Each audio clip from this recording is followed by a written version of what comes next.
ఇచ్చిన మాట ప్రకారం బీసీలకు 42% రిజర్వేషన్ కల్పించకపోతే భూకంపం సృష్టిస్తారని ఎమ్మెల్సీ తీన్మార్ మల్లన్న వెల్లడించారు. హన్మకొండ జిల్లా కాజీపేటలో బీసీ మేధావుల ఫోరం ఆధ్వర్యంలో సమర శంఖారావం నిర్వహించారు. బీపీ మండల్ జయంతిని పురస్కరించుకుని నిర్వహించిన కార్యక్రమంలో ఆయన మనవడు సూరజ్ యాదవ్ హాజరయ్యారు.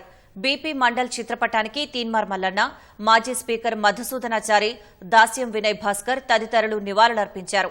బీసీల సహకారంతోనే తాను గెలిచినట్లు వెల్లడించారు. తాను ఓడిపోవాలని కోరుకున్న ఓ మంత్రి సహా ఎవ్వరినీ వచ్చే ఎన్నికల్లో గెలవనివ్వబోనని స్పష్టం చేశారు. ప్రభుత్వాన్ని ప్రశ్నించే విషయంలో తన పదవి పోయినా లెక్క చేయనని తీన్మార్ మల్లన్న వెల్లడించారు. నేను ఇంకా పైసలన్నా కూడా స్టార్ట్ చేయలేదు. ఈ 42% రిజర్వేషన్ ఈ బీసీ బిడ్డలకు కల్పించకపోతే భూకంపం పుట్టిస్తారు. ఇక్కడ తెలంగాణ రాష్ట్రంలో భూకంపం పుట్టిస్తారు. రాసి పెట్టుకోండి. ఒక్కడు కూడా తిరగలేడు. మర్యాద కోసం చెప్తా ఉన్నాం. రాహుల్ గాంధీ గారు మాట ఇచ్చిండు.